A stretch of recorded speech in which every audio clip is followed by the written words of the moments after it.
We all know the common phrase, give 'em an inch, they'll take a mile.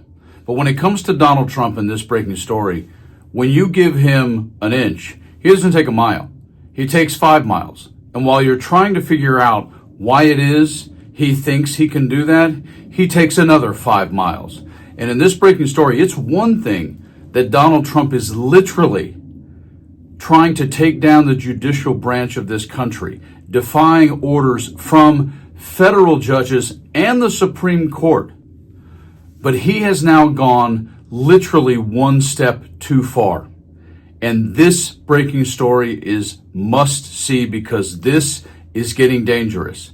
And if you don't recall what happened a few years back to a judge's family at their own home, take a quick look at this and I'll show you the breaking story in a few seconds. Check this out. Scott McFarland spoke to a federal judge who fears the rhetoric could lead to violence. Photos of Judge Esther Salas's son Danny fill her office at the federal courthouse in Newark.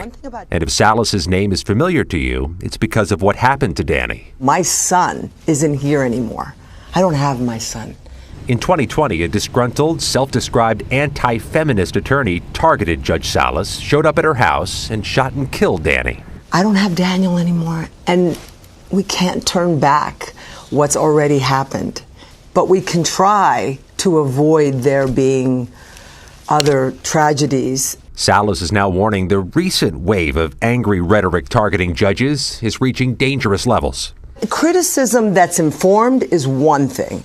Criticism that's misinformed, that mischaracterizes our rulings, accuses judges of being partisan with no bases, that's where I think we've now stepped way too far. Trump has and continues to inspire a lot of horrific actions, obviously things like attacking the Capitol on January 6th. And now, when it comes to this breaking story, right now, this is what he just said the other day in terms of Abrego Garcia and deporting him to El Salvador. This is what he had to say in the Oval Office about deporting U.S. citizens. We also have homegrown criminals that push people into subways. You mentioned that you're open to deporting individuals that aren't foreign aliens but are criminals to El Salvador. Does that include potentially U.S. citizens, fully naturalized immigrants? Yeah, that includes them. What, do you think there's a special category of person? They're as bad as anybody that comes in. We have bad ones too. So yeah, let's be clear. Donald Trump doesn't care about due process. And what did he just do regarding another judge and lack of due process? He just had his director of the FBI, Kash Patel, do the following to a judge in this breaking story. Here it is. Have taken the extraordinary step to arrest a judge for allegedly obstructing an immigration arrest. Let's get right to NBC's Gary Grumbach, who has been trying to work on getting this reporting for us. What do we know?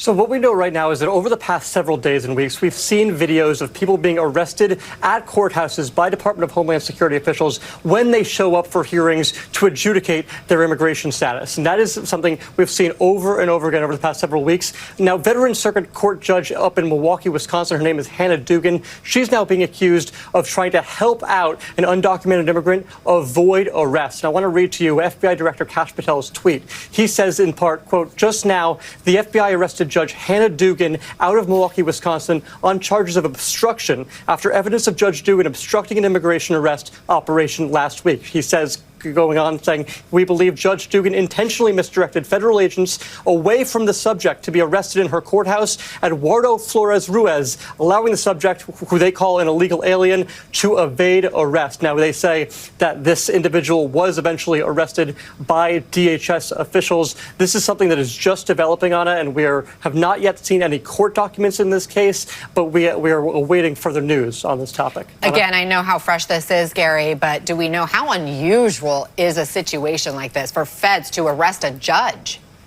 Well, this is incredibly unusual. This is certainly not something we saw during the Biden administration, not even something we saw during the first Trump administration. But with the increase of importance of immigration as a priority to the Trump administration this time, this is what we have started to see. This is the very first time we've ever seen a judge arrested like this. But seeing these on-camera videos of arrests at courthouses of immigrants that are there to adjudicate their immigration status is certainly new here. Again, just trying to remind us all, someone may be at fault.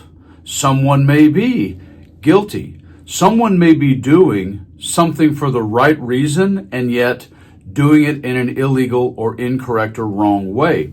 100%. That isn't the point. The point is that Donald Trump made sure in his second term that he appointed a bunch of absolute yes men and women, sycophants, who are not going to question. They are just going to carry out the autocrat tyrannical attitude that is Project 2025 on steroids. And that is what's occurring right now. And that's what just happened with regards to the attack by ICE on this judge. Folks, this is something that we all have to stand up against hard, stay on it, don't let up, and do not quit, because we cannot afford to give any more inches, much less any more miles, when it comes to Donald Trump and his absolutely tearing down and running over all of the branches of government except for his desire to be self-righteous and write executive orders for everything. Enjoy your weekend. Stay frosty.